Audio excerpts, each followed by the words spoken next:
I didn't cry when the leather riding crop struck my back.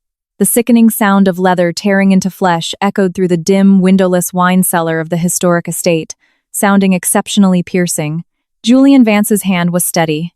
The heavy, genuine leather crop flew through his palm, every single strike precisely avoiding my vital organs, yet violently tearing away my dignity and pride. Admit your mistake, Serena. His voice was cold and elegant, like a high and mighty judge looking down at a hopeless criminal. I clenched my jaw. Cold sweat mixed with blood snaked down my spine, soaking through the pure white silk slip dress I had worn specifically to cater to his tastes. The metallic taste of blood bloomed in my mouth.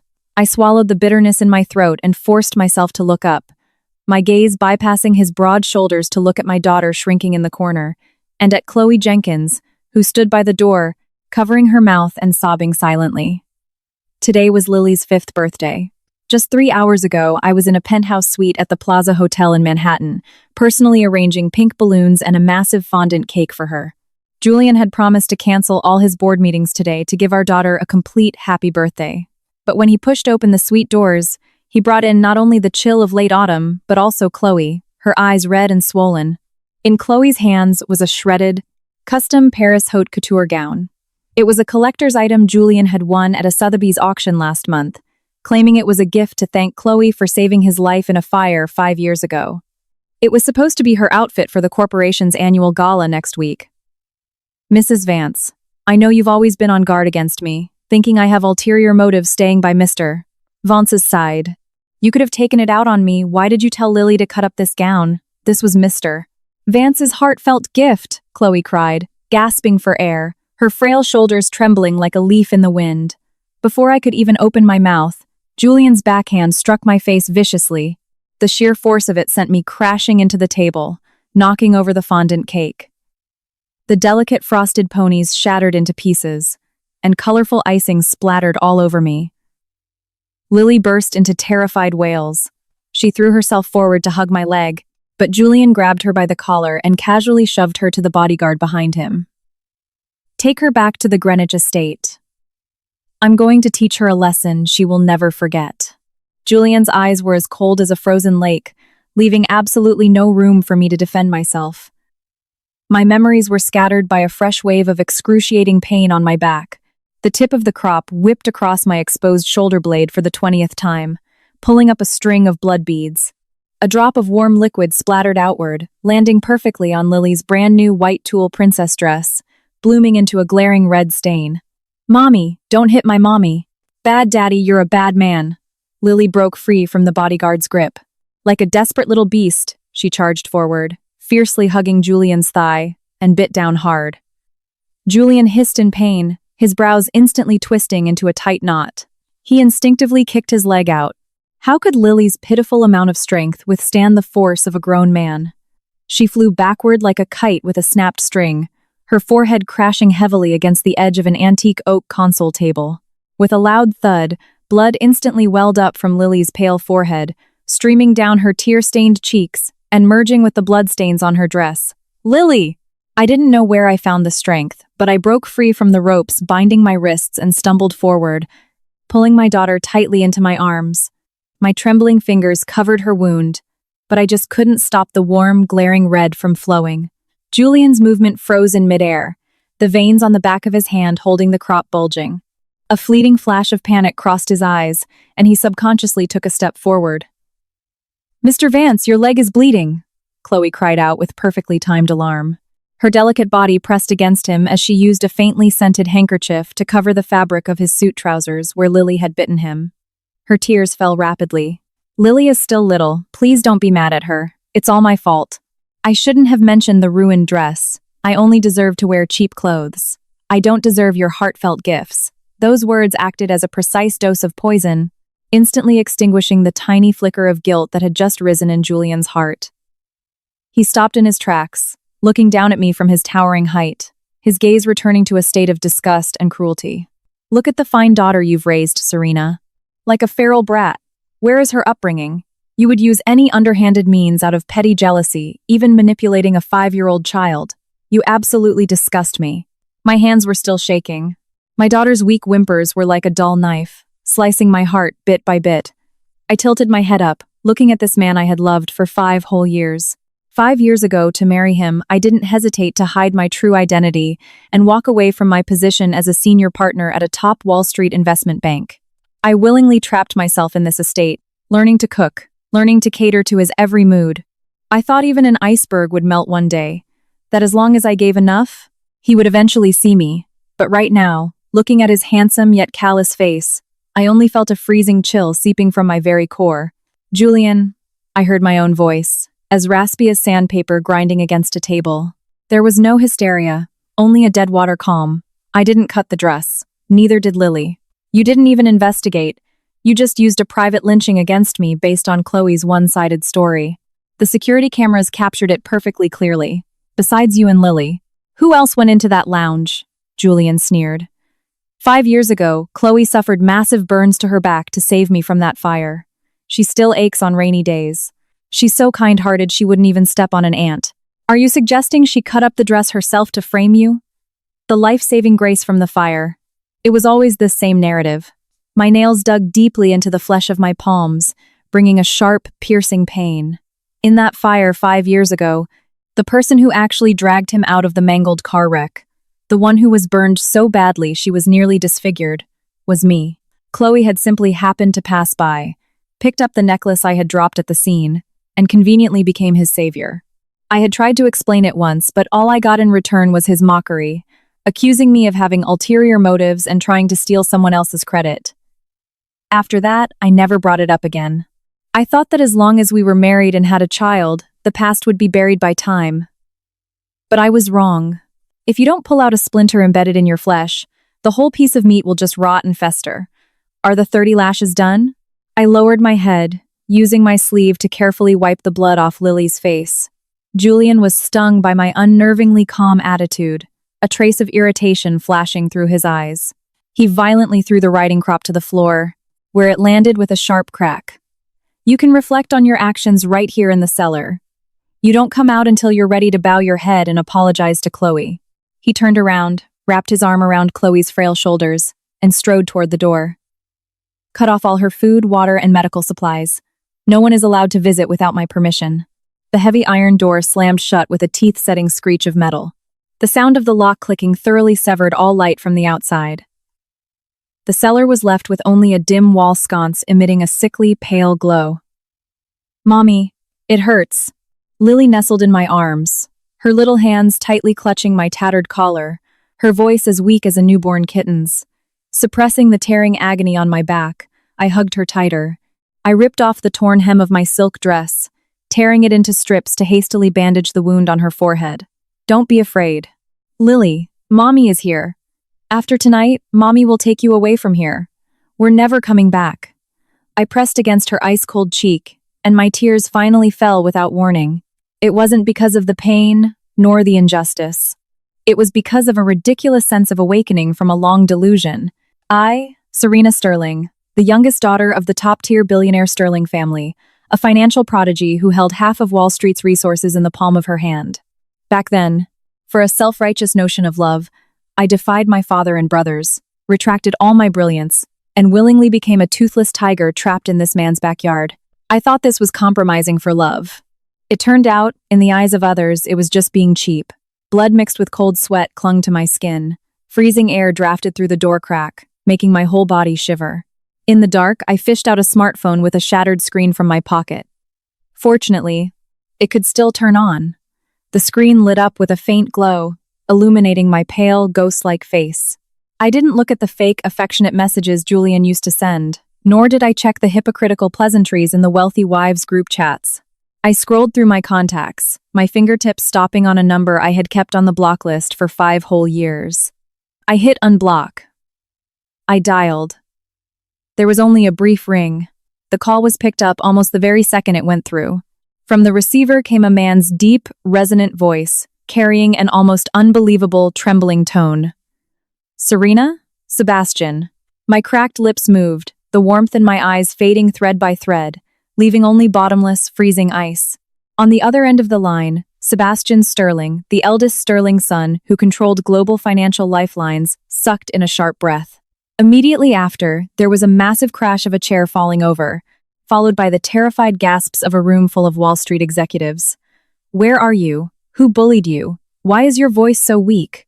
Sebastian's voice spiked instantly, carrying an undeniable, oppressive weight and unconcealable anxiety.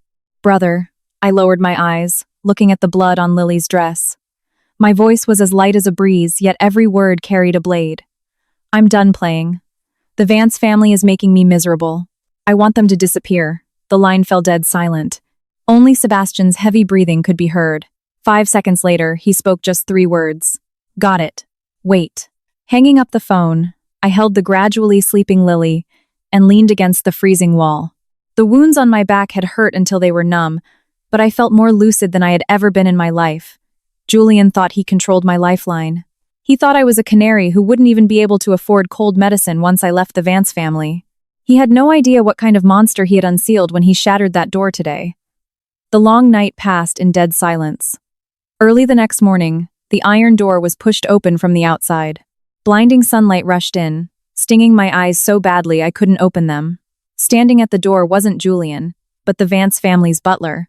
He held a silver tray with a document and a pen on it, his eyes bearing a trace of contempt and dismissal. "Ma'am, Mr. Vance said that if you still refuse to apologize to Miss Jenkins, you should sign this document." The butler shoved the tray in front of me. I squinted and read the bold black font at the top. Divorce Settlement Agreement. Beneath it, packed with dense clauses, was a single core condition. The female party committed a major fault during the marriage. She will leave with 0 assets, no alimony, and will be stripped of all custody rights to the daughter. Looking at that piece of paper, I suddenly wanted to laugh. Julian had calculated this perfectly, thinking I couldn't bear to leave my daughter and using this tactic to force me to bow my head. In his eyes, a dependent woman like me, once I signed this agreement, would be left homeless, forced to wag my tail and beg for mercy like a stray dog. "Give me the pen." Leaning against the wall, I slowly stood up. The scabs on my back cracked open again with the movement and warm blood seeped out, but I didn't even furrow my brow. The butler froze for a second, seemingly not expecting me to be so decisive. He hesitated to hand over the fountain pen. I uncapped it and, without hesitation, signed Serena Sterling in the female party's signature box. The strokes were sharp, the force piercing through the paper. "Change the second clause." I tossed the agreement back onto the tray, looking at him coldly. "I get Lily. As for the Vance family's money, it's dirty. I don't want a single cent. If Julian disagrees, we'll see him in court." The butler was intimidated by the sheer gravity in my eyes and subconsciously took a half step back, nodding repeatedly. I'll go ask Mr. Vance." 10 minutes later, Julian personally came to the cellar. He was wearing an impeccably tailored dark gray suit, his tie knotted perfectly, his brow carrying a dark, enraged storm. Chloe followed behind him, holding a glass of warm water like a dutiful hostess. "Serena, what kind of hard-to-get game are you playing now?" Julian slapped the modified agreement against the wall, leaving with absolutely nothing, dragging along an injured burden of a child. "Do you really think you can survive 3 days out on the streets once you step out of the Vance estate?" I bent down to pick up Lily, my gaze passing over his shoulder to calmly rest on the overcast sky outside the courtyard. "It's going to rain. Whether I survive or not is my business. I won't trouble Mr. Vance to worry about it." My tone was indifferent, as if I were talking to a total stranger. This dismissive attitude completely infuriated Julian. He lunged forward, grabbing my wrist with a force so brutal it felt like he was going to crush my bones. "Don't think I don't know what you're planning. You think if you try to take my daughter, I'll compromise? Let me tell you, the moment you walk out these doors today, everything related to the Vance family has nothing to do with you anymore. When the time comes, even if you kneel on the ground and beg me, I won't give you a second look." "Julian, please don't be like this." Chloe hypocritically stepped up, trying to pull Julian's hand away. "Mrs. Vance is probably just acting out of spite." "Ma'am, just bow your head. There's a torrential downpour coming. You have injuries and Lily is frightened. Where could you possibly go?" Her eyes flashed with unconcealable triumph and ecstasy. As long as I left, the position of the Vance family's matriarch was practically in her pocket. I turned my head, looking at Chloe's hypocritical face, and suddenly raised my free left hand. Slap! A crisp, resounding backhand slapped viciously across Chloe's face. She screamed, losing her balance and crashing to the floor. The water glass in her hand shattered to pieces, the water splashing all over Julian's expensive leather shoes. "What kind of trash are you, to think you have the right to bark at me here?" I looked at her coldly, my gaze like a knife. This slap didn't just stun Chloe, it stunned Julian too. "Serena, are you insane?" Julian roared, instinctively letting go of me to bend down and help Chloe up. "I'm not insane." I rubbed my red wrist, holding Lily, and straightened my spine. Step by step, I walked out of the cellar doors. "Julian, remember what you said today. Since I am walking out of the Vance family's doors, I will absolutely never step foot in here again." The cold, early autumn rain crashed down without warning. Bean-sized raindrops pelted my face, while the blood from my back mixed with the rain and flowed into the mud. I didn't hold an umbrella, nor did I take a single item belonging to the Vance family. I only had Lily, who tightly wrapped her arms around my neck and buried her face in my collarbone. Julian stood under the eaves, staring coldly at my stumbling back in the rain. "Let her leave. Notify security. No one is allowed to lend her an umbrella, and absolutely no one is allowed to lend her a car. I want to see how long her stubborn pride can last." The man's roaring voice was shattered by the sound of the rain behind me. I didn't look back. The moment I walked out of the carved iron gates of the Vance estate, a pitch-black, armored Maybach glided silently through the curtain of rain like a silent behemoth, stopping steadily right in front of me. The car door opened. A massive black umbrella was raised over my head, blocking out the stormy sky. Wearing a custom-tailored trench coat, Sebastian Sterling stepped out of the car. The financial apex predator, a man known for keeping his composure even if a mountain collapsed in front of him, instantly got red-rimmed eyes when he saw my blood-soaked body and pale face. He took off his trench coat, still carrying his body heat, and wrapped it tightly around Lily and me. His voice carried an anger and heartache suppressed to the absolute limit. "Serena, your brother is here to take you home."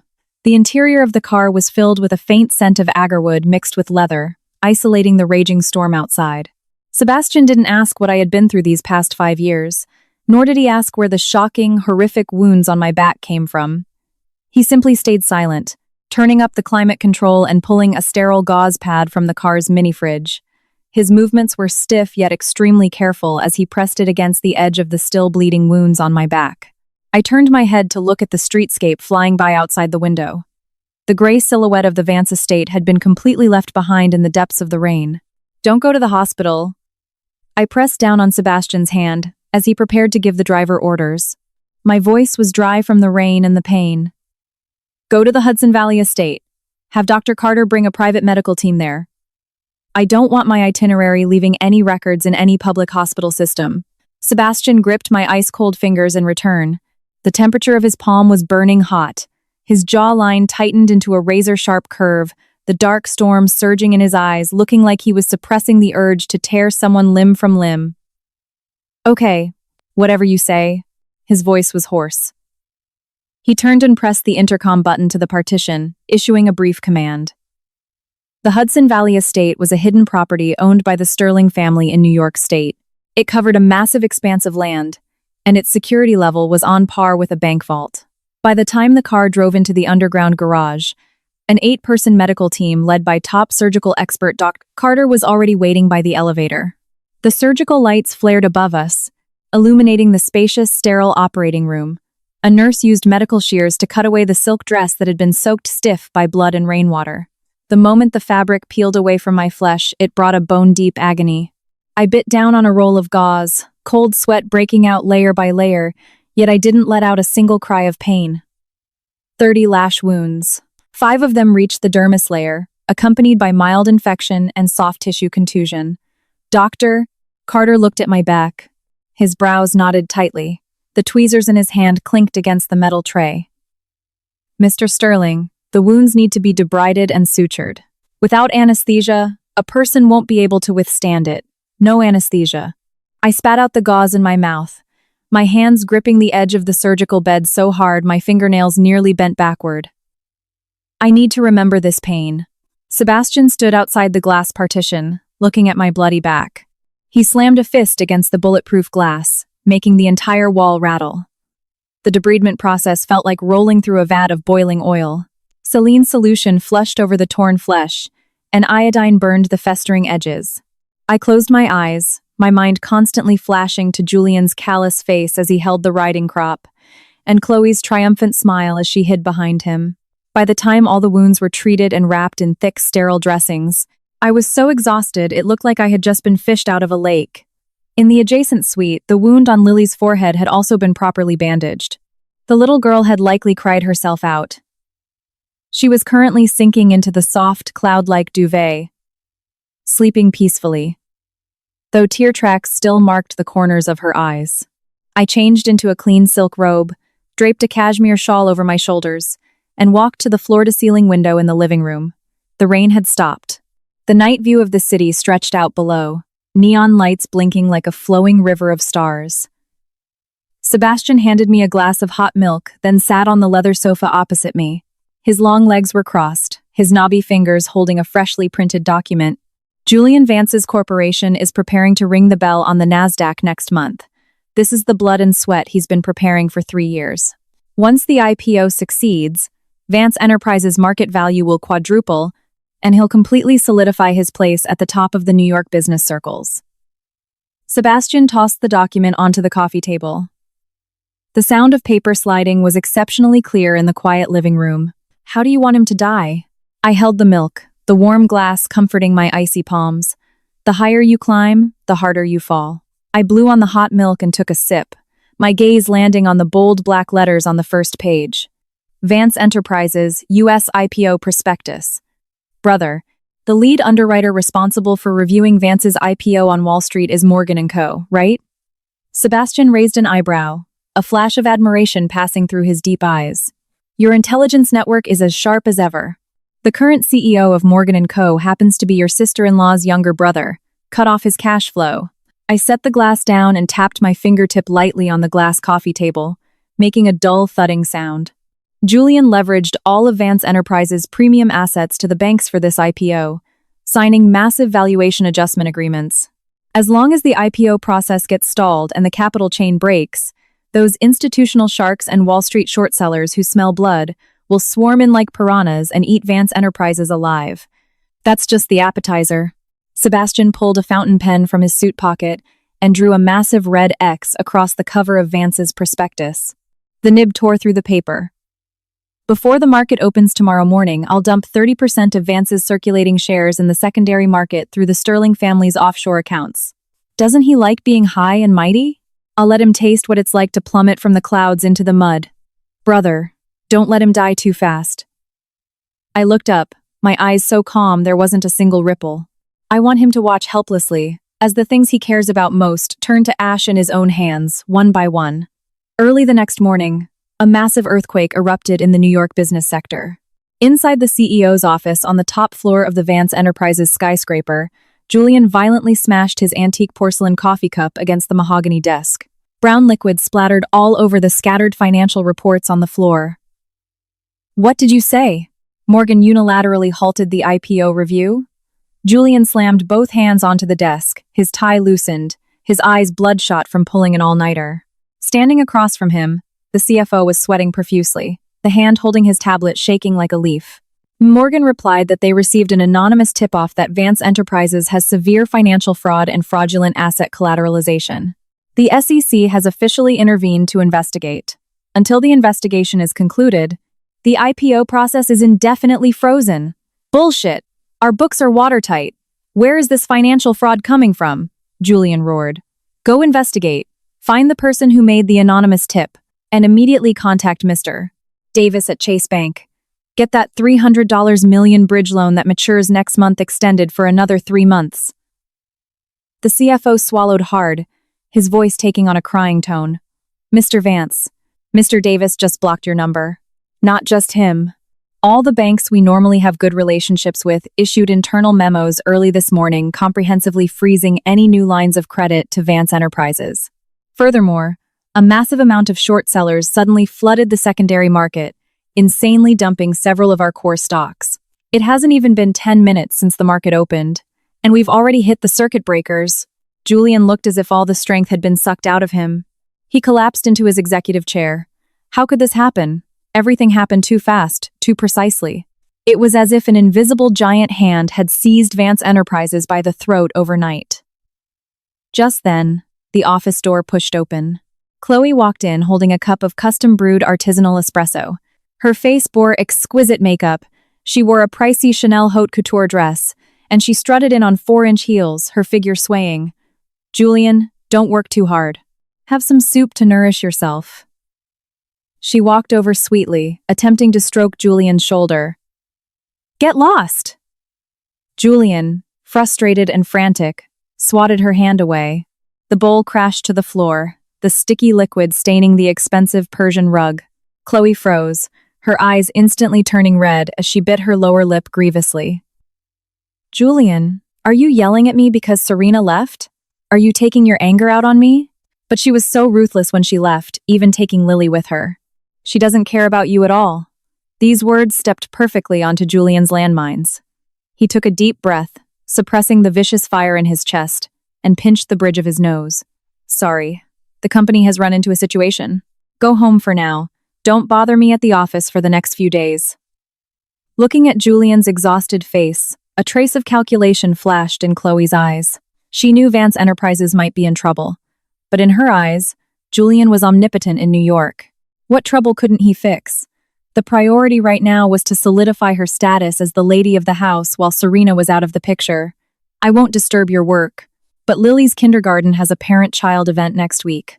Since Serena isn't here, I want to go to the mall and buy Lily some new clothes. I can pick up a few outfits for myself while I'm at it, since you're taking me to that gala next month." Chloe lowered her head submissively, her voice soft and sweet.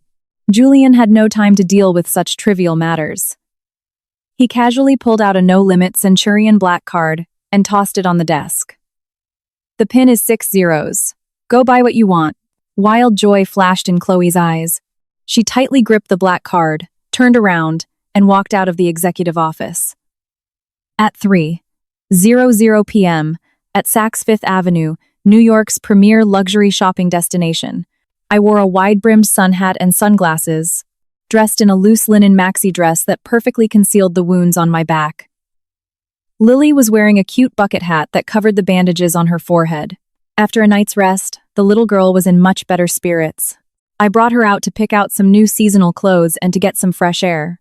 Just as we walked to the entrance of a top-tier French children's boutique, Lily let go of my hand, ran to the display window, and pointed at a hand-stitched velvet princess dress. Her eyes sparkled.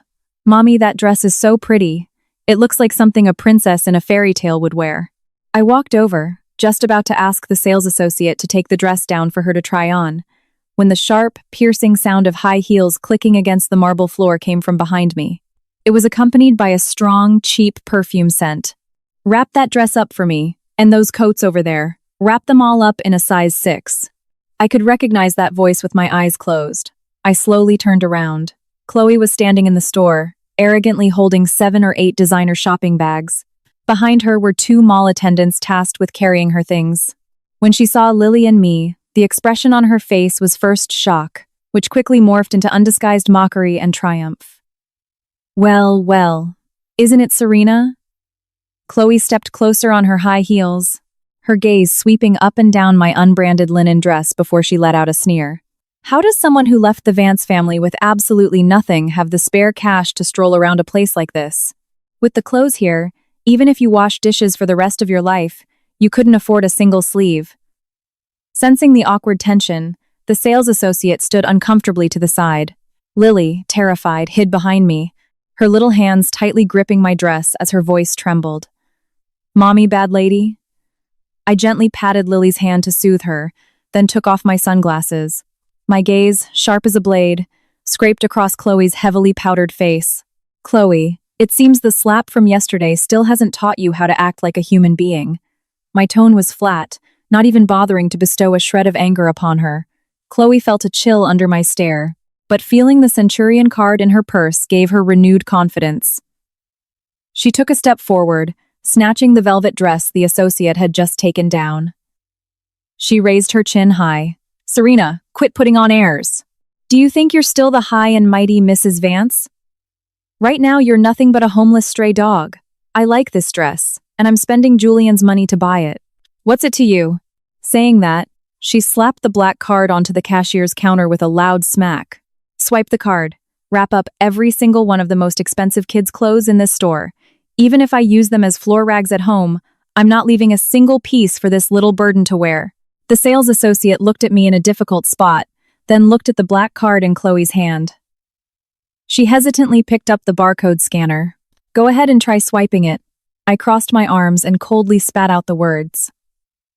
Chloe laughed sharply, as if she had just heard the funniest joke in the world. Who do you think you are to issue orders here? Cashier, swipe it. If you don't, I'll file a complaint and have your manager fire you. Just as the associate was holding the card, hesitating, hurried footsteps echoed from outside the store. The regional general manager of the mall, accompanied by 4 or 5 burly security guards in black suits, ran into the store, sweating profusely. Upon entering, the GM didn't even pause to catch his breath. He bypassed Chloe entirely and walked straight up to me, lowering his head in absolute panic and submission. Miss Sterling, I apologize. We received notice from the top, but we didn't know you were gracing us with your presence today. Our security protocols were inadequate, and we allowed you to be startled. The entire children's boutique went dead silent.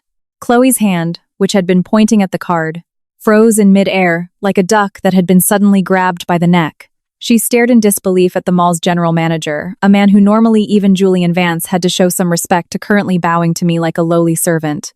What did you just call her? Miss Sterling. I raised an eyebrow slightly. The GM broke out in a cold sweat.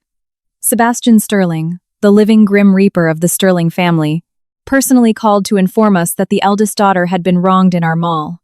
The Sterling family owns a 60% stake in the Saks Fifth Avenue properties. Miss Sterling is our boss. It's our dereliction of duty for not clearing out irrelevant miscellaneous personnel. The GM wiped the sweat from his forehead. My gaze bypassed the GM and landed on Chloe's twisted, shocked face, the corner of my mouth hooked into a cold arc. Chloe, didn't you just say you were going to buy these clothes to use as floor rags? I slowly walked toward her. Every time my high heels clicked against the floor, it sounded like a heavy hammer slamming against her heart. How do you know Mr. Harrison? Are you selling yourself on the side? Before Chloe could finish her sentence, slap. I raised my hand and delivered a solid, echoing slap across her face. I used all my strength for this one, showing absolutely no mercy. The crisp sound of flesh colliding echoed through the quiet store. Chloe let out a shriek, lost her balance entirely, and crashed heavily into the pile of expensive clothing. Half her face instantly swelled up, the 5 red finger marks shocking to see. A trace of blood seeped from the corner of her mouth, her exquisite makeup ruined. Wash your mouth out. I looked down at her from above, as if looking at a pile of rotting garbage. That slap is for your insolence and for frightening my daughter. You hit me? I'm going to tell Julian. You're dead, Serena. Chloe clutched her face, screaming and flailing on the floor like a banshee. I sneered, pulling a wet wipe from my purse and methodically wiping the right hand I had just used to hit her. Mr. Harrison? I tossed the used wipe into the trash can. Awaiting your orders, Miss Sterling. The GM stood at attention. Note down the card number this woman is holding. I pointed at Julian's black card on the floor. From this moment on, the owner of this card and anyone affiliated with his accounts are blacklisted from every Sterling family commercial property in New York and globally. They are not allowed to take a single step inside. As for the clothes she just touched, I paused, my gaze sweeping over the expensive fabrics. They're dirty. Burn them all. Send the invoice directly to the CEO's office at Vance Enterprises. Without a second word, the GM waved his hand. Did you hear that? Throw this woman out. 4 burly security guards immediately stepped forward. Like hoisting up a pig meant for slaughter, they grabbed Chloe by her arms on the left and right, dragging and hauling her out. Let me go. Do you know who I am? I'm Julian Vance's woman. Serena, you bitch. Julian won't let you get away with this. Chloe's shrieks drew the stares of countless shoppers. Under the watchful eyes of the public, the female assistant who usually threw her weight around using Julian's name was violently tossed out the mall's front doors like a bag of reeking trash. I turned around, took Lily's hand, and pointed to the velvet princess dress in the window. Baby, go try it on. If you like it, Mommy will buy this whole store for you. That evening, in the study of the Hudson Valley estate, The heavy, soundproof oak doors were pushed open. The man who walked in wore a sharply tailored silver-gray suit, gold-rimmed glasses resting on the bridge of his nose. He carried a heavy black briefcase, his whole aura radiating an unapproachable, chilling strictness. Spencer Sterling, the second Sterling son. A senior partner at a top white shoe law firm, the undefeated myth of the legal world. As long as he took a case, no plaintiff or defendant ever walked away in one piece. Spencer, I looked up from behind the desk and set down my coffee. Spencer didn't say a word. He strode over to the desk, slammed the black briefcase down with a heavy thud, unzipped it, and pulled out 3 thick stacks of documents. Everything you asked for is right here. Spencer's long fingers tapped on the top stack. The eyes behind his glasses glinted with a cold metallic sheen. I've stripped Vance Enterprises down to their underwear. I pulled out the top file and flipped to the first page. It was an internal investigation report on the fire that took place at the Hamptons Villa 5 years ago. That fire wasn't an accident caused by faulty wiring. Spencer pulled out a chair and sat down, crossing his hands over his knees. I checked the fire department's dispatch records from that year and the private insurance claims. The fire was caused by a gas leak in the kitchen meeting an open flame. 3 hours before the incident, Chloe Jenkins, as the assistant responsible for villa maintenance, signed off on a new gas canister delivery. Security footage shows that when she left, the back window in the kitchen was wide open, and the wind direction that day was blowing directly at the stove. The fingers I was using to turn the pages violently tightened, creasing the paper deeply. Are you saying the fire that almost cost Julian his life was orchestrated by her? I gritted my teeth, the words squeezing out from the depths of my throat. Not entirely. At first, she probably just wanted to create a small accident to injure Julian slightly, giving her the chance to play the beauty saves the hero trope to climb the social ladder. But the fire got out of control. Spencer flipped open the second file. These are Chloe's private bank statements over the last 5 years. Julian, under the guise of repaying his savior, transferred nearly $10 million in cash to her name, not including real estate and luxury goods. But Chloe is smart. She laundered this money through underground banks and transferred it to offshore accounts in the Cayman Islands. And here's the best part. Spencer unlocked a tablet and slid it toward me. Regarding that shredded haute couture dress, the screen played a slightly blurry security video. The angle was hidden, likely a pinhole camera secretly installed in the estate's storage room by a maid. In the footage, Chloe was holding a pair of scissors, maniacally shredding the priceless gown. As she cut, her face bore an almost psychotic, chilling smirk. After shredding it, she stuffed the pieces into a bag, took a deep breath, and violently pinched her own thighs to create several bruises. Then, she forced out tears and walked out of the frame. I stared dead at the twisted face on the screen. It was this woman who used such a clumsy, laughable trick to get my daughter's forehead split open on her birthday and caused me to take 30 lashes to the back. Julian Vance. This is the lifesaver you wagered your entire life and fortune to protect. This is the true love for whom you personally nailed your wife to the pillar of shame. Irrefutable evidence. Intentional assault, corporate embezzlement, forgery, money laundering. With all these charges combined, I can make Chloe sew license plates in federal prison for the rest of her life. Spencer adjusted his glasses, a cold glint flashing across the lenses. As for Julian, harboring a criminal. If we dig deep into his tax evasion issues, I can throw him in the slammer for a few years too. No rush, I copied the security video onto an encrypted flash drive and curled my lips into a cold smile. Sending him to prison is too easy on him. I want him to watch, wide awake, as the business empire he's so proud of crumbles to dust. I want him to personally peel off Chloe's fake skin and realize what a disgusting maggot he spent half his life loving and protecting. I stood up and walked to the floor-to-ceiling window, looking out into the dense New York night. Second brother. Find someone clever. Accidentally leak this security footage and Chloe's offshore embezzlement statements onto Julian's desk. Make sure he thinks he investigated and found it himself. Only when he peels back the layers himself and realizes he's a complete and utter fool will the backlash of pain multiply exponentially. I want him to personally pull out the knife he stabbed into my flesh and plunge it into his own heart. 3 days later, inside the Vance Enterprises skyscraper, Julian paced frantically around his office like a trapped beast. The corporate accounts were entirely frozen, employee salaries couldn't be issued, and suppliers were holding up protest banners in the lobby demanding payment. In just a few days, he had withered, looking 10 years older. He walked over to his desk, frantically trying to find a contract he could use for a collateral loan from the messy piles of paperwork. As he flipped through the documents, an unmarked manila envelope slipped out. Julian frowned. Security was so tight, who could have placed an envelope directly on his desk? He tore it open. Inside was a stack of photos and a small black flash drive. The first photo showed Chloe gambling wildly at a high-stakes VIP table in Vegas, mountains of chips piled in front of her. The second photo showed Chloe in an intimate pose with a blonde, blue-eyed man at a vacation villa overseas. The man was holding the keys to the limited edition sports car Julian had gifted her. Julian's pupils contracted sharply, his breathing stalling. With trembling hands, he plugged the flash drive into his computer.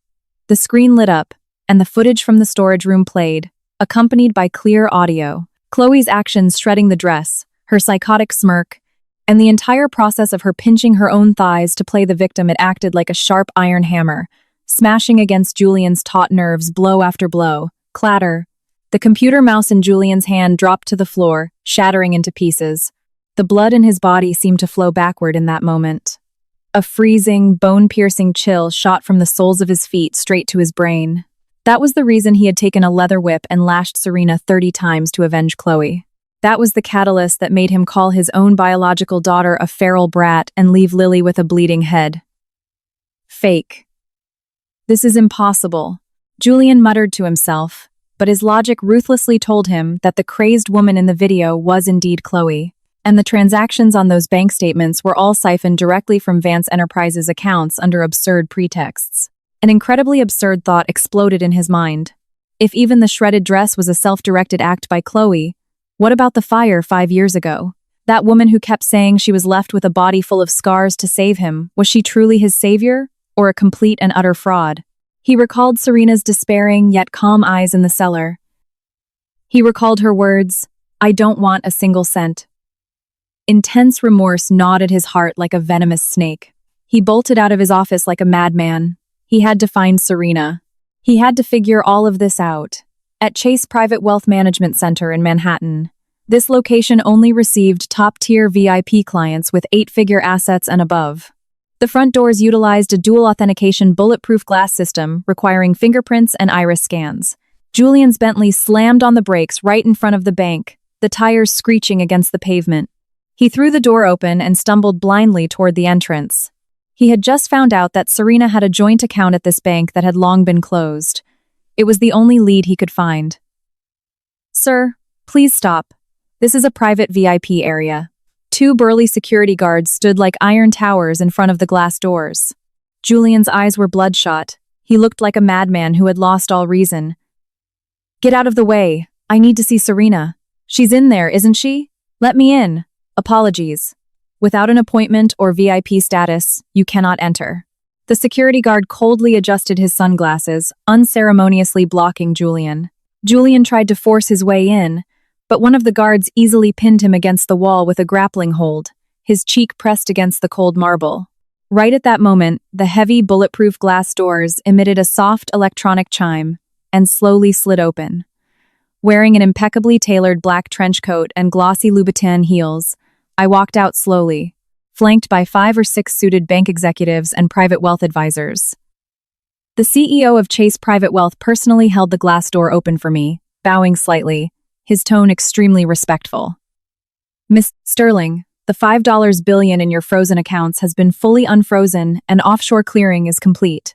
As per your instructions, $300 million of it will be used at 3:00 p.m. today to precisely sever Vance Enterprises' final line of credit with the commercial banks."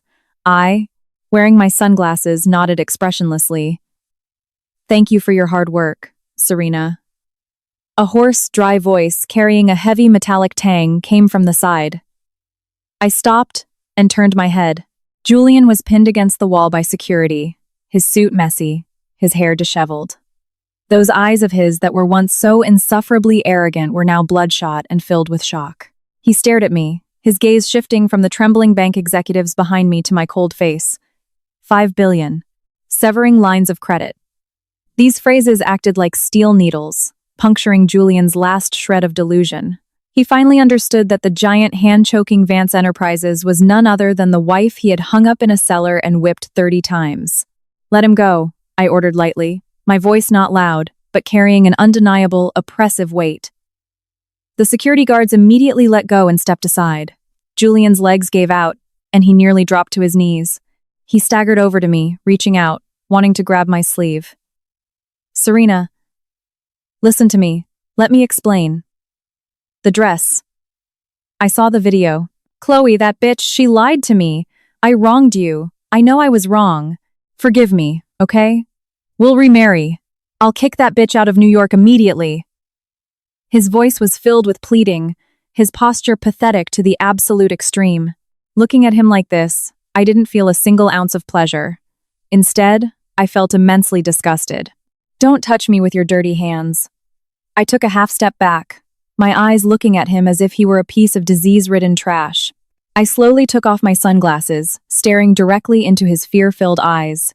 "Julian, did you really think that just because you found out Chloe cut the dress, it meant you weren't a complete fool?" I curled my lips coldly, my voice slicing through his eardrums like a razor blade. "That was just the appetizer. Go back. Guard your crumbling, broken company well. Because next I am going to crush your bones inch by inch."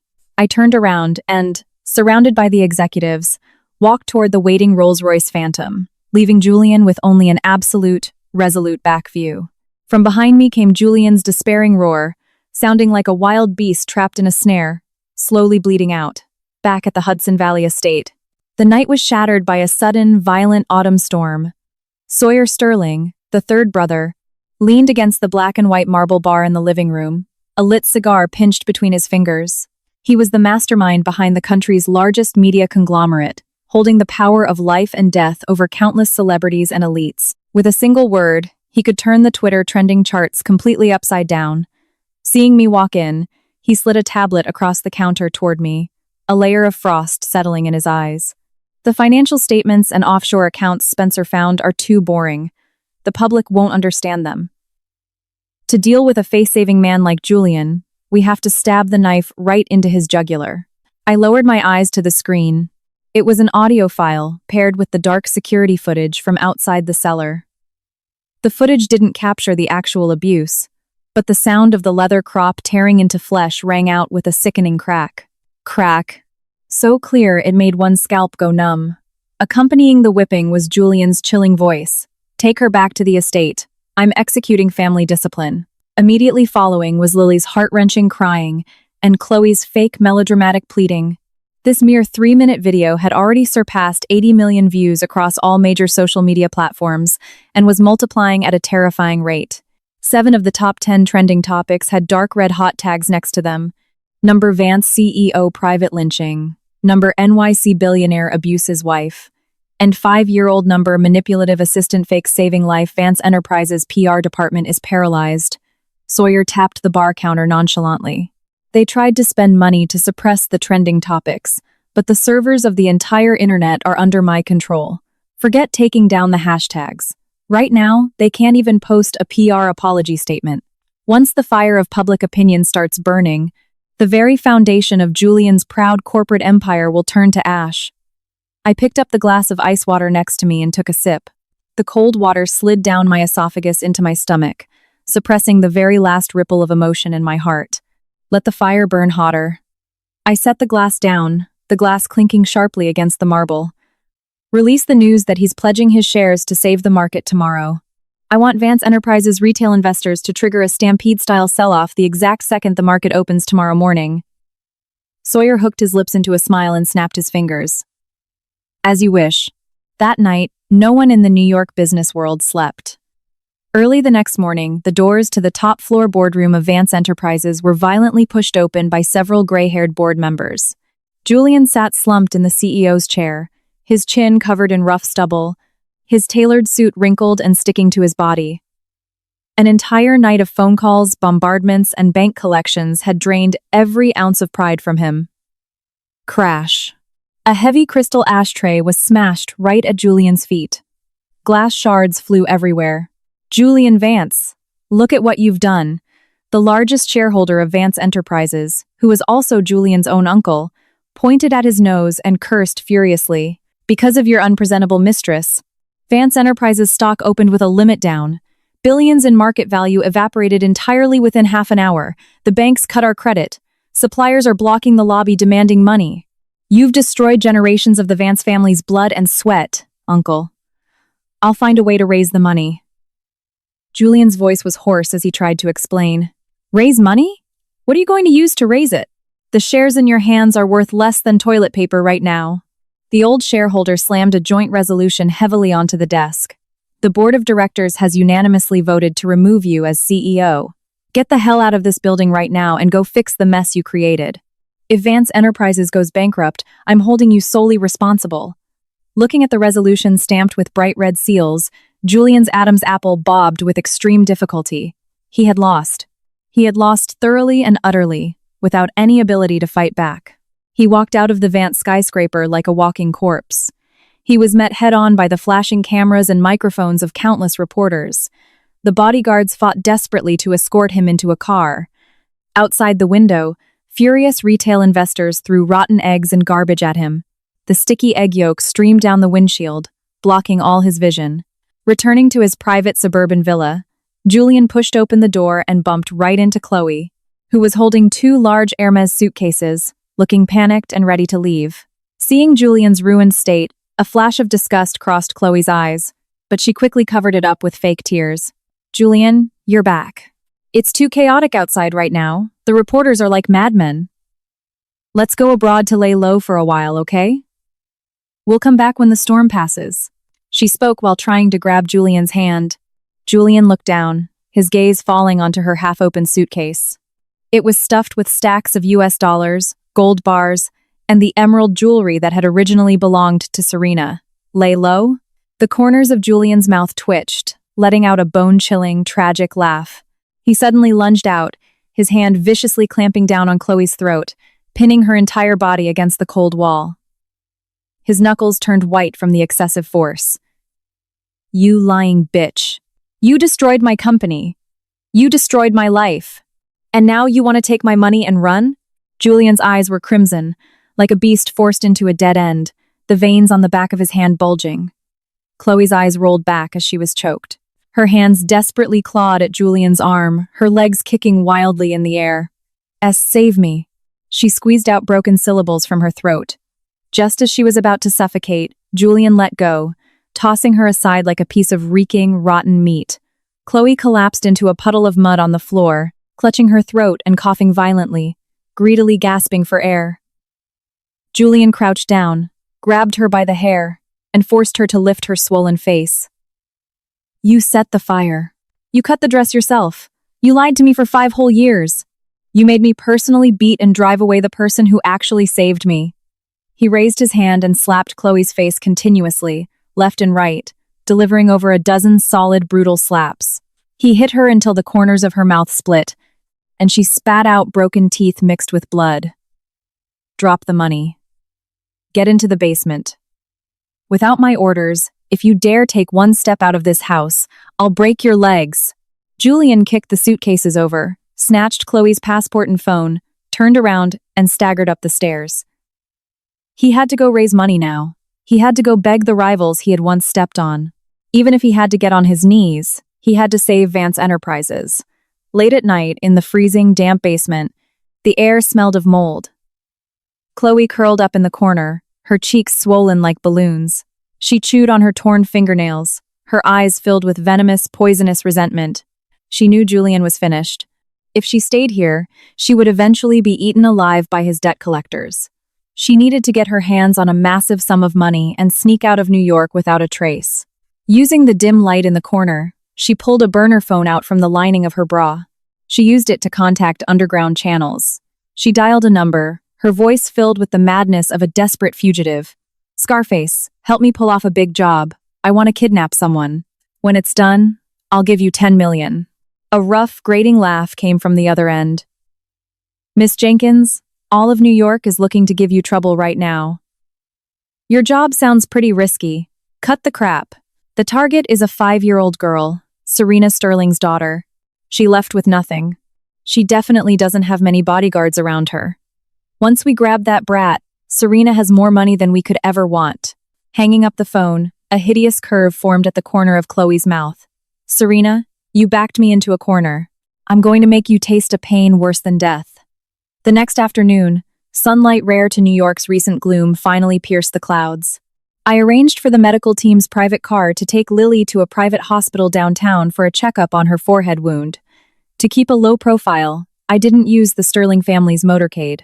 There were only two seemingly ordinary black SUVs acting as front and rear escorts.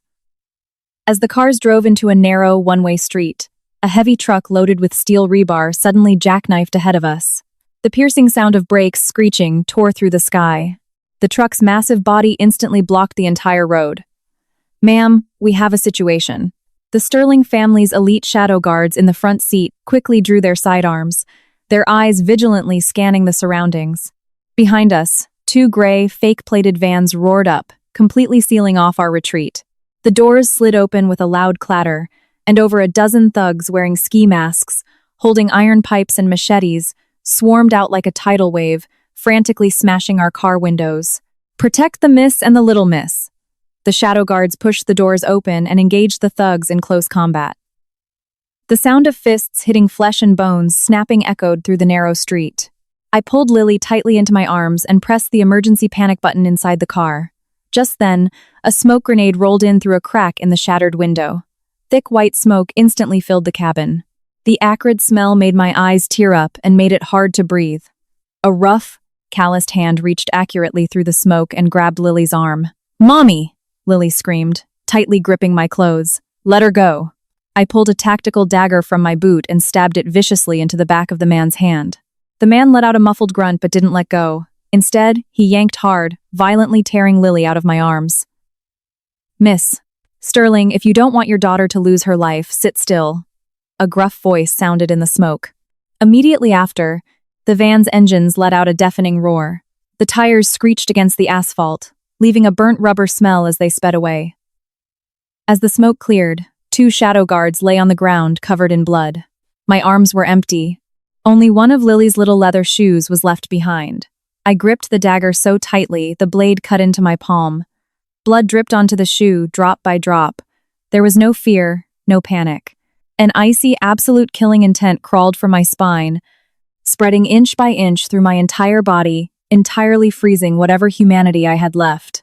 3 minutes later, Sebastian's helicopter landed at the end of the street. I bent down, picked up the little shoe, and walked onto the chopper with a completely expressionless face. "Check." I spat out a single word, my voice heavy with the scent of blood. "Within 5 minutes, I want to know the flight path of even a single fly leaving New York." Sebastian looked at my bleeding palm, his eyes terrifyingly dark. He pulled out a radio and issued the Sterling family's highest-level kill order.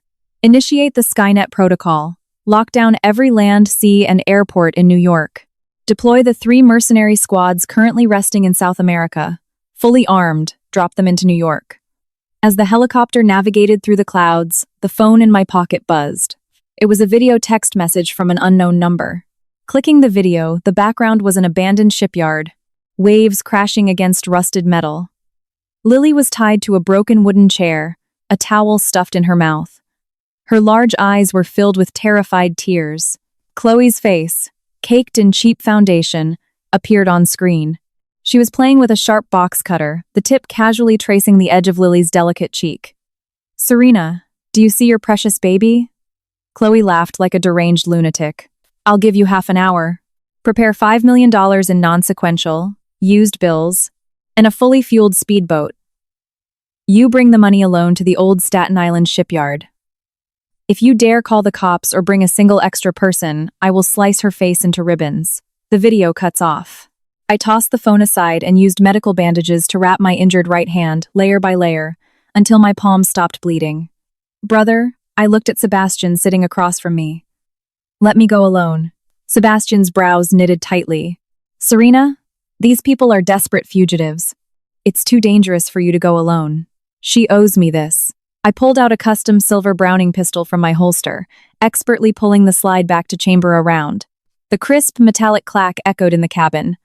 "I'm going to personally crush her bones." The old Staten Island shipyard. The air was filled with the rotting smell of seawater, engine oil, and rust. Gale force winds whipped up sand and gravel, hitting the abandoned shipping containers with dull thuds. Carrying a black duffel bag, my tactical boots crunched against the ground as I walked deliberately into the cavernous interior of the warehouse. Chloe stood on a rusted iron catwalk on the second floor, flanked by 4 burly, masked thugs holding sawed-off shotguns. Lily was tied to a pillar at the edge of the catwalk. A slight struggle could send her falling 30 feet to the ground. Seeing me walk in alone, Chloe let out a piercing laugh that echoed irritatingly through the empty warehouse. "Serena, you actually came!" Chloe trembled with excitement, pointing the tip of her blade at the duffel bag in my hand. "Where's the money? Throw it up here." I stopped in my tracks, looking up at her coldly. I let go of the handle. The duffel bag hit the dust-covered concrete floor with a heavy thud. The zipper burst open, revealing stacks of green American currency. The thugs' eyes instantly lit up, their greedy gazes locked onto the bag. "The money is here." I raised my chin slightly, my voice piercing through the howling sea breeze, reaching everyone's ears clearly.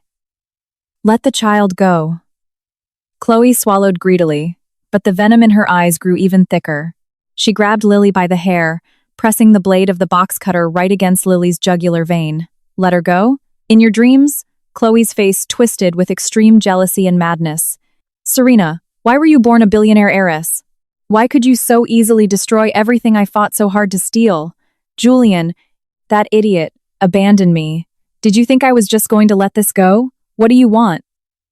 My eyes were calm, as if I were looking at a corpse making its final farewells. "Kneel," Chloe screamed hoarsely. "Get on your knees and grovel to me right now. Beg me. Say that you, Serena Sterling, are an absolute bitch. For every kowtow you do, I'll make one cut on her face until it's shredded. I want you to look at this ugly freak for the rest of your life and live in eternal regret." Lily shook her head desperately, whimpering, trying to break free. The blade pressed against her neck, drawing a faint line of blood. My gaze landed on that glaring red line. That was the absolute final straw. I let out a soft sigh. My long, pale fingers rested on the buttons of my trench coat, slowly unbuttoning the black windbreaker and letting it drop to the floor. "Chloe, the biggest mistake you made in this life wasn't scheming against Julian." I looked up. There was no anger in my eyes, only the absolute indifference of looking at a dead object. "It's that you thought you could use the petty tricks of a scorned housewife to blackmail me." The very second my words fell, a blinding red laser beam shot straight down through the broken roof of the warehouse, locking flawlessly onto the center of Chloe's forehead. Immediately following, 2, 5, over a dozen red laser targeting lines wove an airtight web of death, instantly locking onto the foreheads, hearts, and gun-wielding wrists of every single thug on the catwalk. The greed on the thugs' faces instantly froze, replaced by a soul-deep terror. They horrifyingly realized that in the face of this absolute suppression, their makeshift shotguns were like children's toys. Bang! A muffled sniper rifle shot tore through the wind. Before Chloe could even react, the wrist of her right hand holding the box cutter exploded into a mist of blood. The agonizing pain of shattered bones made her let out a pig-like squeal. The box cutter clattered to the floor. Simultaneously, the broken glass windows all around the warehouse shattered violently inward. Dozens of Sterling family elite operatives dressed in pure black tactical gear, wearing night vision goggles, and holding submachine guns descended into the warehouse on ropes from all directions, like ghosts crawling out of hell. The synchronized sound of their combat boots hitting the metal and concrete carried a suffocating pressure. In less than 3 seconds, the 4 thugs had their jaws smashed by rifle butts and were pinned dead to the floor, the cold gun barrels shoved directly into their mouths. Chloe, clutching her severed wrist, collapsed in a pool of blood. She looked in absolute terror at these heavily armed killing machines surrounding her, and then looked at me, standing in the center of the warehouse without a single hair out of place. Who exactly are you?" Chloe's teeth chattered, cold sweat mixing with blood streaming down her face. She finally realized that the person she provoked wasn't some destitute, divorced housewife, but a living, grim reaper capable of mobilizing army-level forces at will. I walked up the rusted metal stairs step by step. The clanging of my boots against the iron plates sounded like the Grim Reaper's countdown. I walked over to Lily and cut the ropes binding her. An operative immediately stepped forward, carefully picking Lily up and off the platform. On the edge of the catwalk, only I and the paralyzed Chloe remained. I bent down and picked up the blood-stained box cutter. I told you a minute ago. I crouched in front of Chloe, pinching her chin, forcing her to look up at me. The cold glint of the blade reflected in her despair-filled pupils. I am going to personally crush your bones. The cold blade slowly slid against Chloe's swollen cheek. The distinct chill of the metal made every hair on her body stand up. And a rough, wheezing gasp, like a leaking bellows, tore from her throat. Don't kill me. Please, don't kill me. I don't want the money, you can have it all. I'll leave New York right now and never appear in front of you again. Ignoring the excruciating pain in her wrist, Chloe used her remaining left hand to claw desperately at the rough concrete, squirming backward like a maggot, trying to dodge the blade that could slice her jugular at any second. I looked down from above at this face, completely distorted by fear, and suddenly felt incredibly bored. With a flick of the blade slits, the box cutter snapped the red string around her neck. A white jade pendant, blackened by smoke, slipped out of her collar and hit the pool of blood. You've worn this jade for 5 years. Doesn't it burn? I used the tip of the blade to flick the jade pendant a little further away, my eyes freezing cold. 5 years ago, in the car crash and fire on the mountain road, you stripped this jade pendant off my unconscious body. You took it to Julian and falsely claimed the identity of his savior. For 5 years, you enjoyed the glory that should have been mine, spent the Vance family's money, ordered around their servants, and even stepped on my head to show off. Chloe's pupils dilated massively, staring at me as if she had seen a ghost. How do you know? You were clearly in a deep coma back then. If you don't want anyone to know, don't do it. I casually tossed the box cutter into a rusted iron barrel. It landed with a dull, echoing clank. Killing you dirties my hands. There's a much more fitting place for you to spend the rest of your life. Just as I spoke, police sirens blared outside the warehouse. Red and blue strobe lights tore through the dim night. Over a dozen police cruisers roared into the empty lot outside the old shipyard, barricading the abandoned building tightly. Second brother, Spencer Sterling, wearing a crisp black trench coat and polished dress shoes, strode into the warehouse surrounded by a group of detectives. He pushed up his gold-rimmed glasses, the lenses emitting a cold, stringent light. Mr. Sterling, the lead detective, nodded slightly to Spencer, then waved his hand. Several officers immediately stepped forward, pulling out handcuffs. Miss Chloe Jenkins. Spencer walked up to Chloe, pulling an arrest warrant, stamped with a bright red official seal from his briefcase, and opening it right in front of her eyes. You are suspected of orchestrating the arson case 5 years ago, embezzling $53 million in Vance Enterprises assets, document forgery, money laundering, and today's vicious case of armed attempted kidnapping. With these 4 major felonies combined, I guarantee you will rot in prison. Furthermore, all illicit assets under your name have been completely frozen. Your offshore contacts were apprehended by Interpol half an hour ago. Chloe's psychological defenses completely collapsed in that moment. Looking at the black and white arrest warrant, she let out a blood-curdling wail, struggling desperately, refusing to let the police put the handcuffs on her. No, I don't want to go to jail. I am Julian Vance's woman. You can't arrest me, the lead detective barked a cold order. 2 officers grabbed Chloe by the arms on the left and right, dragging her out of the warehouse like a bag of trash. As she passed me, she tried to lock her venomous gaze onto me, but a Sterling operative next to her kicked her hard in the back of the knee, forcing her down heavily before she was shoved into the flashing police transport van. As the sirens faded into the distance, the warehouse returned to peace. Are you hurt?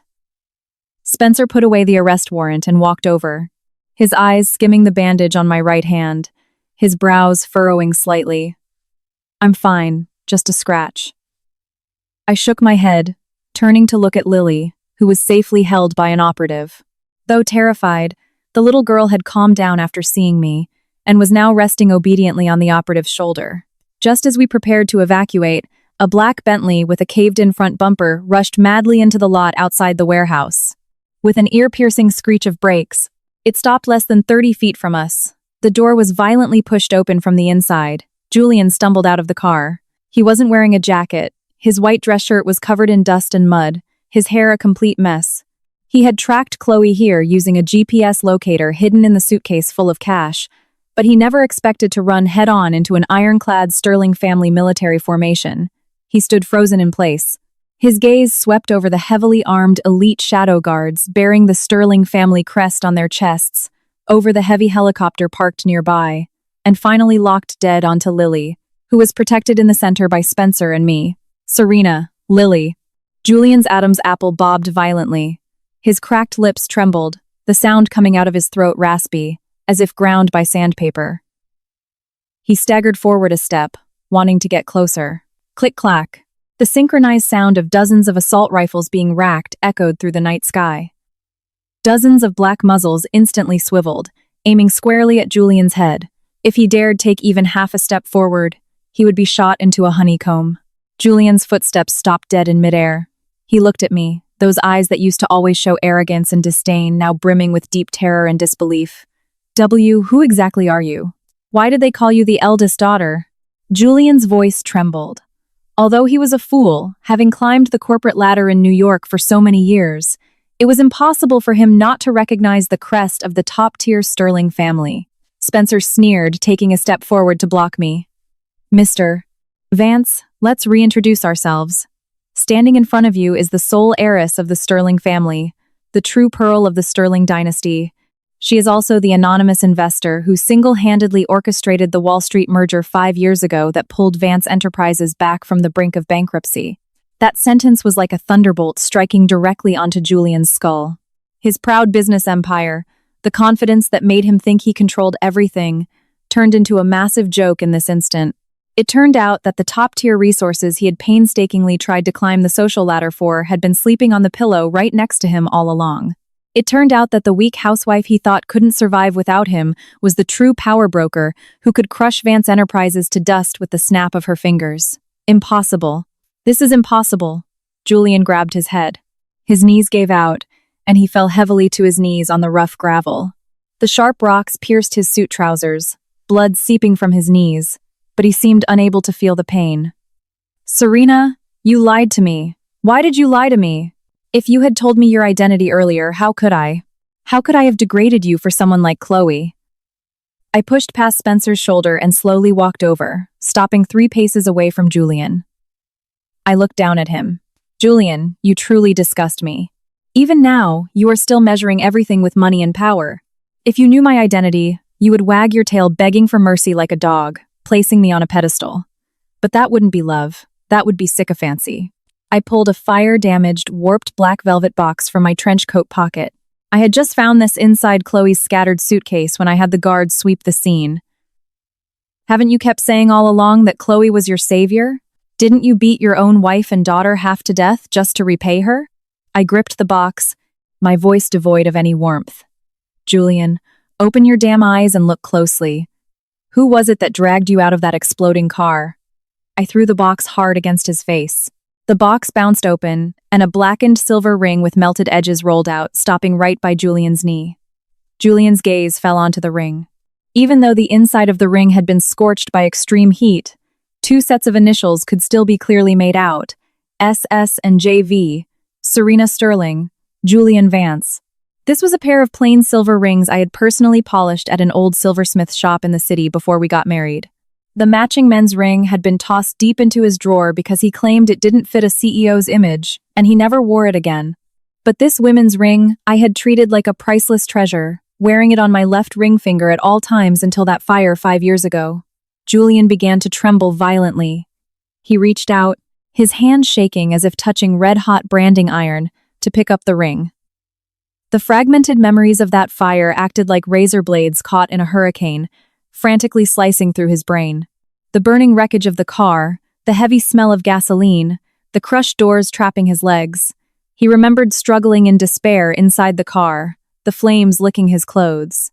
Just as his consciousness was about to fade into darkness at the very last second, a pair of slender but blood-covered hands desperately gripped the searing car door frame, forcibly dragging him back from the edge of death.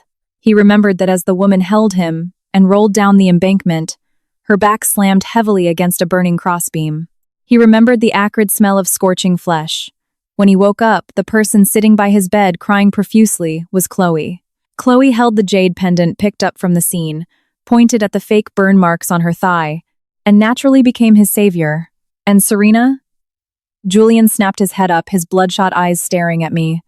The tears instantly broke the dam.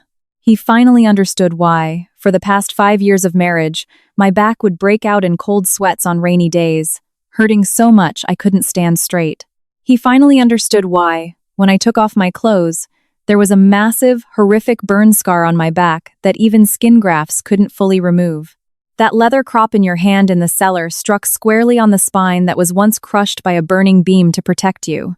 I stated this fact calmly, as if speaking of something trivial that had nothing to do with me. 30 lashes.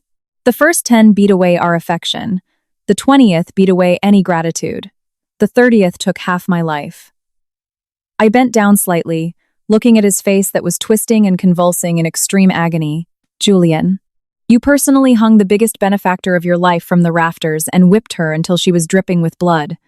Does this feeling of biting the hand that saved you feel good? Ah! A shrill, despairing scream ripped from Julian's throat, sounding like an owl crying out blood. He crazily pounded his own chest with both fists, as if trying to rip out the heart that had already been soaked in the venom of remorse. He fell to his knees and threw himself forward, slamming his head heavily against the hard gravel ground. Thud. Thud. Thud. The sound of his forehead hitting the ground was dull and terrifying. Blood flowed down his cheeks, mixing with the dirt. Serena, I was wrong. I'm an animal. I was blind. Hit me. Take a knife and kill me. He crawled toward me like a dying dog, reaching out a hand covered in mud and blood, trying to grab the hem of my coat. A sterling shadow guard immediately stepped forward, his heavy combat boot stepping mercilessly on Julian's hand, crushing his fingers into the gravel. Julian let out a muffled groan of pain, but his eyes remained locked on me. His gaze was filled with a sickeningly pathetic pleading. Please, for Lily's sake, give me one more chance. I'll pay you back with my life. I'll be your beast of burden. I looked down from above at this once insufferably arrogant man, my heart not even producing the slightest ripple. I gave up on him entirely. Julian, those 30 lashes already cleared our accounts. I slowly stood up straight, letting the night wind catch the hem of my trench coat. From this moment on, whether you live or die, whether you beg on the streets or jump off a building to apologize to the world, has nothing to do with me. I turned around and walked toward the helicopter. Second brother, I leave this to you. By the time the sun rises tomorrow, I don't want to see a single intact brick left of his company. Spencer pushed his glasses up, the lenses flashing with cold light. Don't worry. After the bankruptcy liquidation, I'll make sure he's saddled with enough massive debt to pay off for 3 lifetimes. The underpasses of New York will be his only home for the rest of his life. The massive rotors began to roar, whipping up fierce winds and gravel. I stepped onto the helicopter ramp, took Lily from the operative's arms, and held her tightly against me. As the helicopter slowly ascended, the downwash blew Julian into the dirt, rolling him over. Through the porthole window, I saw Julian kneeling in the mud, desperately reaching his hands toward the sky, his mouth still screaming my name at the top of his lungs. But his voice was completely shredded by the roar of the engines, never to reach my ears again. The night view of New York City gradually shrank beneath us. Those 4 walls that had once trapped me, the hypocritical compromises and endurance, were all left far behind in the cold darkness of the night. I looked down and gently kissed the bandaged wound on Lily's forehead. Mommy, where are we going? Lily hugged my neck, asking in her sweet, milky voice. I looked out the window. Above the clouds, a bright, pristine moon was breaking through the gloom, casting down a cold, free light. We're going home. A relieved smile surfaced on my lips. To live our own lives. Sealed, unauthorized personnel. Step back. A clerk from the federal bankruptcy court waved his hand expressionlessly. 2 marshals grabbed Julian by the arms, dragging him out of the wrought iron gates of the suburban estate. The harsh winter wind, mixed with sleet, viciously lashed against Julian's thin dress shirt. He stumbled and fell onto the freezing asphalt, his palms scraped raw and bloody by the rough gravel. The 2 carved doors closed mercilessly in his face.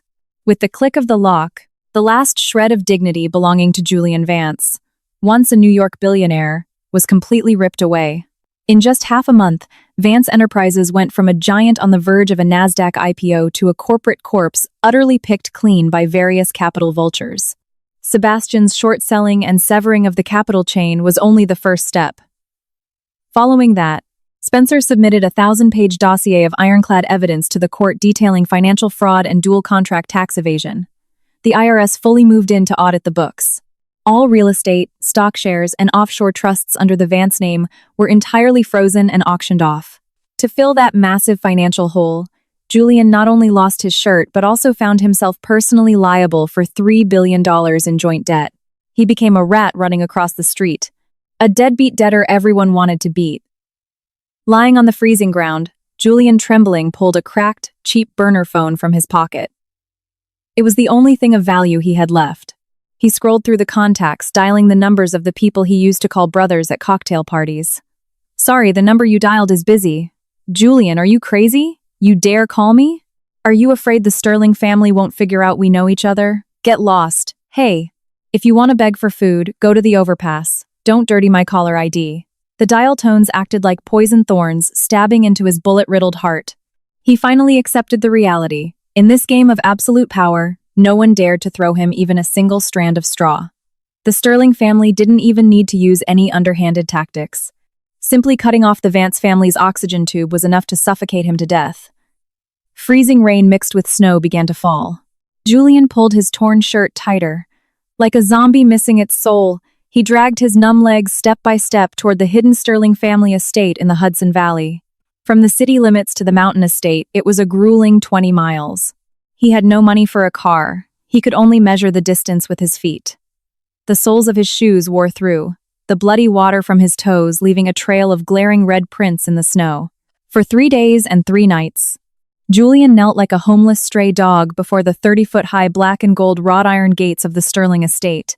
He didn't dare yell loudly. He could only grip the freezing iron bars tightly with both hands, knocking his forehead repeatedly against the bluestone pavement, mechanically repeating a hollow plea. "Let me see, Serena. Please. Just let me say I'm sorry to Serena." Rainwater mixed with blood blurred his vision. Hunger, cold, and a high fever were constantly devouring his life force. But he didn't dare collapse. His only obsession was to see the woman he had personally pushed away just one more time. On the morning of the 4th day, the heavy black and gold gates finally slowly slid open with the deep hum of mechanical bearings. A sliver of ecstatic joy instantly burst from Julian's hollow eyes. He struggled to stand up, but his legs were so frozen stiff that he crashed heavily into the muddy slush. It wasn't Serena who walked out. The 3 Sterling brothers, wearing dark overcoats, stood like impassable mountains, blocking all the light from inside the estate. The eldest, Sebastian, looked down from above at the pile of mud on the ground. There was no contempt in his pitch-black pupils, only an absolute indifference, as if looking at thin air. "Mr. Sterling, brother, please let me see Serena." Julian reached out, trying to grab Sebastian's pant leg like a drowning man grabbing a lifeline. A bodyguard instantly stepped forward, his combat boot mercilessly pinning Julian's hand to the ground. "Do not use that title. It disgusts my sister." Sebastian's tone was flat but carried a bone-chilling frost. "Julian Vance, you've knelt here for 3 days. Are you just trying to move yourself? Do you really think that if you act pathetic enough it will buy you forgiveness?" Spencer pushed up his gold-rimmed glasses and tossed a copy of a court verdict in front of Julian. Chloe's case was sentenced today. 15 years in federal prison. In court, she cried and pushed all the blame onto you, saying she only embezzled the money under your instructions. Julian, the true love you gave half your life to protect acted worse than a dog in front of the judge. Julian trembled violently, his gaze locked dead onto the verdict. A sound resembling a beast's final dying gasp tore from his throat. "Do you know what Serena has been doing these past 3 days?" The third brother, Sawyer, casually spun a cigar cutter in his hand. "She's been preparing for a Wall Street merger roadshow, picking out international bilingual schools for Lily, fitting designer gowns flown in straight from Paris. She hasn't even asked, not even once, if there was a dog named Julian Vance kneeling outside the gates." Those words were more fatal than any physical blow. Julian had always thought that Serena hated him to the bone, which was why she used all of the Sterling family's resources to destroy him. If there was hate, it meant she still cared. But now he finally understood. When Serena said their accounts were cleared that night in the abandoned shipyard, she truly meant cleared. She stripped him of everything he owned, and then completely erased him from her life. He wasn't fit to be her lover, and he didn't even qualify to be her enemy. Get lost. Sebastian turned around, feeling that even giving him a second glance was redundant. If I see your shadow on this mountain road tomorrow morning, I won't mind New York having one more John Doe die in a traffic accident. The gates slammed shut once again. Julian collapsed in the snow, his gaze crossing over the high walls, looking toward the wide floor-to-ceiling windows of the main mansion. Through the falling snow, he faintly saw a familiar figure standing on the second-floor balcony. Serena was wearing soft cashmere loungewear, her long hair casually tied back, holding a steaming cup of Earl Grey tea. She glanced down at the gates. Her gaze was as calm as if she were looking at a falling dead leaf. Without pausing for even half a second, she turned and walked back into the warmth of the room. That singular, indifferent glance completely drained the last drop of warmth from Julian's veins. He finally broke down, wailing in utter despair. His hands clawed into the dirt, his fingernails bending and snapping. Remorse transformed into a sharp blade, slicing his soul alive. He originally could have had the purest love in this world, the most perfect family. Yet, he personally shattered it all and threw it into the gutter. 1 year later, a penthouse business gala in Manhattan, overlooking the Hudson River. Massive crystal chandeliers cast a dazzling glow. The ballroom was filled with the rustle of expensive gowns and the clinking of glasses, bringing together the top apex predators of the global financial world and business elites. I wore an impeccably tailored midnight blue haute couture evening gown. Holding a flute of champagne, I stood surrounded by several Wall Street executives, laughing and talking effortlessly. On the ring finger of my left hand, the mark left by that plain silver ring had long been washed away by time, replaced by an emerald ring symbolizing absolute power. Miss Sterling, the South American energy merger you led was a textbook masterclass. Not only did you beat back the short sellers, but you also expanded the Sterling portfolio by an entire fold. The CEO of Morgan & Co. raised his glass, offering genuine praise. I smiled slightly, clinking my glass against his. You flatter me. Just following the trend of the market. Amidst the casual chatter, the executive's topic somehow shifted to New York's recent past. Speaking of which, it really is a shame. Back in the day, that high and mighty Vance Enterprises vanished just like that. A billionaire shook his head and sighed. I was in the Bronx the other day. Guess what? I saw a day laborer hauling trash bags who looked exactly like that arrogant CEO, Julian Vance. I heard he's carrying billions in debt. Not only is he legally barred from any luxury spending, but debt collectors break his legs every other week. A while back, I heard he was digging through a dumpster for food, fought a stray dog for scraps, got bitten, and caught a disease. Now, nobody will even hire him to haul trash anymore. The crowd sighed, treating it as nothing more than after-dinner gossip. Miss Sterling, you've been in New York for years. Did you hear anything about that? The billionaire turned and asked me. I swirled the champagne in my hand. The pale gold liquid refracted fragmented light against the glass. In my mind, a brief flash of a bloody leather crop in a dark cellar crossed my memory, followed by the hysteria of that rainy night. Those images were like an old black and white silent film from the last century long, stripped of color and sound. Never heard of it. I downed the champagne in one gulp and smoothly placed the empty glass onto a passing waiter's tray. My red lips curled into a calm, effortless arc. I don't concern myself with where the garbage ends up. A crisp laugh echoed from behind me. 6-year-old Lily, wearing a pure white princess dress, ran into the ballroom like a fairy butterfly and threw herself into my arms. Her forehead was smooth and flawless, leaving no scar whatsoever. Her eyes sparkled with the purest, most carefree light of a child her age. Mommy! Uncle Sebastian said he's taking me to see the fireworks over the Statue of Liberty later. She tilted her head up, eagerly sharing her joy. I bent down and picked her up, my fingers gently combing through her soft hair, and kissed her pink cheek. Okay, Mommy will go with you. Carrying my daughter, I turned and walked toward the expansive terrace outside the floor-to-ceiling windows. The sea breeze coming off the harbor blew against us, carrying the scent of moisture and true freedom. Massive fireworks exploded in the night sky, illuminating the water in a brilliant display of colors. That night, the last shadow lingering in the marrow of my bones finally vanished with the wind. This kind of life was what it truly meant to be alive.